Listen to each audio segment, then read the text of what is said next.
when I started seeing pictures of LeBron James and his brand new school, which you can see right there on the right. And by the way, I just have to say that I've never seen a school have a double staircase like that before. Like, that has to be one of the first of its kind. If there's others out there, I never seen them until now.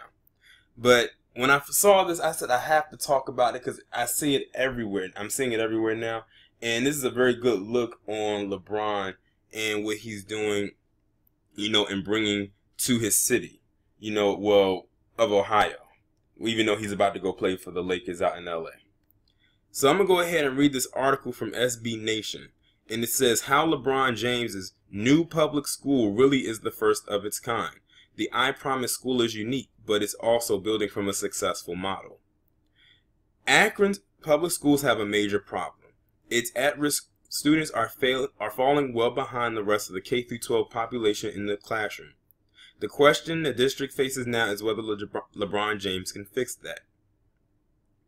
The James's I Promise school opened Monday to serve low-income and at-risk students in his hometown, and the public school could be an agent of change in the eastern Ohio city. The institution is the intersection of James' philanthropic family foundation and the I Promise network he helped kickstart. I Promise began as an Akron-based nonprofit aimed at boosting achievement for younger students from disadvantaged backgrounds. Now the movement has the means to educate these students year-round. There are aspects of James' school that are wholly unique. There are others that build on a tested network of educational reforms, and here's why the I Promise school stands out. I Promise is building from a model that's shown success. I Promise will feature longer school days, a non-traditional school year, and greater access to the school, its facilities, and its teachers during downtime for students. That's a formula aimed at replicating some of the at-home support children may be missing when it comes to schoolwork. The school has also anchored its curriculum in the math and science-based teaching, dipping into the STEM, which is science, technology, engineering, and math curriculum that prepares students for the jobs of the future. Now, if you listen to my previous videos in the past, I've always said that the STEM department in schools were heavily funded schools because that's where a lot of the money is being made, especially in the engineering department. This interweaving of community building and future-focused learning isn't new and has succeeded at other innovative schools across the country. Several reform-minded schools have carved similar paths for I Promise to follow. The Knowledge is Power program, better known as KIPP, has created the nation's largest network of charter schools by catering to marginalized students with longer class hours, increasing access to teachers, and a tough but accommodating schedule with students. Rocket Ship Public Schools, another nonprofit charter program with schools in California, Wisconsin, Tennessee, and Washington, D.C., operates with a similarly non-traditional classroom. Rocket Ship emphasizes a STEM-based curriculum while bringing a student's home life into the classroom and continuing learning outside regular class hours. Both take aim at reducing the achievement gap between low-income students and their peers. It's still early, but reports from I Promise suggest the school will address Akron's achievement gap by running similar reforms as other successful national programs. It does not go as far as KIPP or Rocket Ship in those charges, but it's clear I Promise is designed to operate at a level beyond the typical public school by creating a more comprehensive experience for students, not just one that begins at 7 a.m. and ends at 2 p.m. I Promise is a regular public school, not a charter or voucher-receiving private school. This kind of wide reform is rare to see at a traditional neighborhood school. KIPP and Rocket Ship schools have been successful in larger cities across the nation, but typically operate outside the purview of their local school boards as charter schools. Several private schools like Milwaukee's St. Marcus Lutheran Schools or Philadelphia's Gesu School have instituted reforms like these while enrolling students using publicly funded vouchers or tax credit scholarship. I Promise is neither. As far as Akron's records are concerned, it's another neighborhood public school. That shows how badly James wanted his school to be non-exceptions public school. I Promise could have helped students as a charter school with less local oversight and still served its community. It could have been a private school that enrolled Akron's underserved students at no cost to them through the state's low-income voucher program. In either case, the school would have operated as a separate entity from the school system in which James grew up. Instead, I Promise is a full-fledged part of Akron Public Schools, the 29th elementary school in the district. This helps keep the institution inclusive to its local student body. It also raises questions about funding. Per the state of Ohio, Akron schools were just given a $10,028 in state and local funds per student in 2016. More than the statewide average, but still a relatively low figure for a city of a little over under 200,000. That's not a lot of money to operate a school with such a grand aspiration, which is where the Lebron James Family Foundation comes in. James' nonprofit is the leader of a group more than 120 donors, volunteers, and sponsors working to find the resources needed to keep exceptional educators on staff through a more demanding teaching schedule. Since I Promise is a public school, that group also must have worked with Akron's local teachers union to create a plan with which the coalition of teachers could agree. A quick look at the benefits available to those staffers shows the steps James and his cohorts are making to attract and retain quality educators. To truly provide emotional and psychological services for at-risk children and their families requires well-trained and support teachers. The I Promise School gives teachers access to psychological services. Every Wednesday afternoon will be reserved for career development. James even hired a personal trainer to work with teachers who wanted guided workout. All their supplies are also provided by the school.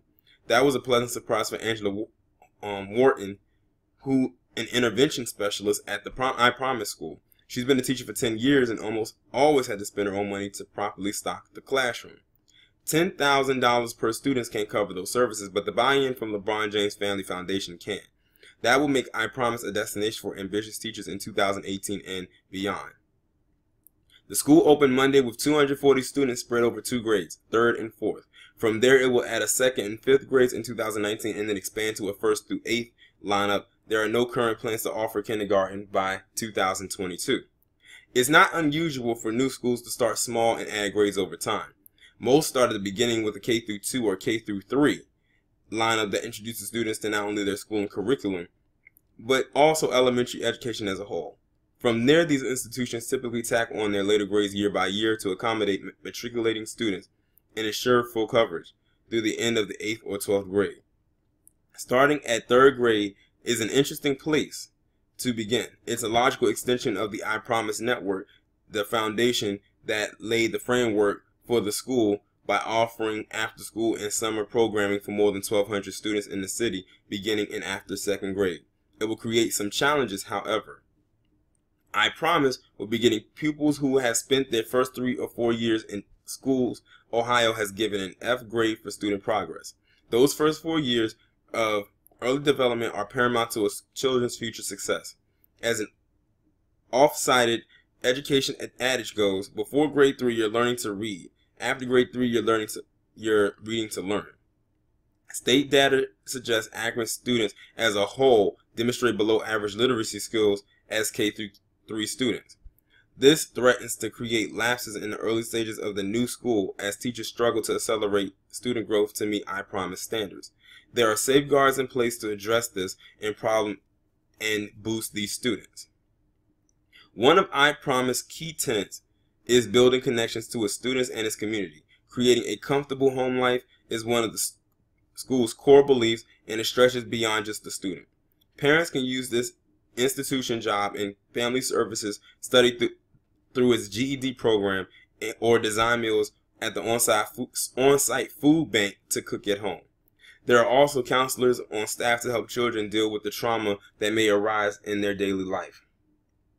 I think the missing link in public education is that family wraparound support, said Brandy Davis, the school's principal, because our students come to school and they're worried about things at home. We want to create that safe, that secure, and that caring and loving environment for our families and our students so that our kids can focus on education. These students will each receive a bicycle on their first day of class as well, the tool James used to escape dangerous parts of Akron and explore his neighborhood. Last December, James laid the mission for his school out to Teresa Cottom of the Akron Beacon Journal, painting a broad strokes explanation of why his school would be different. We're going to be on them like a school should be because we want them to be successful, not only in the school, but successful in life, James said. We're going to give them everything that they need and give them the criteria that they all can meet, depending on the individual. But it's going to be pretty cool to see the kids at the school the first day we open. Now he's seen it come to life, and he's right. It's pretty cool. Wow. I love it. I really do. I really, really love what I just saw here. Now, it's something else that I wanted to bring up. That was something that wasn't in the article, and I'm not surprised that it wasn't in the article. So let me pause this right quick. Let me find it, and I'll be right back. Okay, I found it. I had to do a little bit of searching, but I had to go to the gram to find this because you wouldn't find it anywhere else. Now, it says this right here. So remember in the article, it says something about a free bike. Included with that is free tuition, free uniforms, free transportation within a 2-mile radius, free breakfast, lunch, and snacks, guaranteed college tuition for every student who graduates, food pantry for families, and GED and job placement services for parents. And I think they said that as well, but y'all didn't hear the first part. That's amazing. And this is for a public school. That in itself is huge because he could have easily did a charter school and played it safe, or a private school and played it safe. But he took a risk and did a public school, which means pretty much any child in that area can go there. I tip my hat off to LeBron James. Some people might have some things to say about him, but you can't knock the guy for this. And whoever it was that reporter, Laura Ingraham, we remember what you said, saying that LeBron James and other players like him and whoever, they just need to shut up and dribble. Well, he didn't listen to your dumb ass because now he has opened up a school.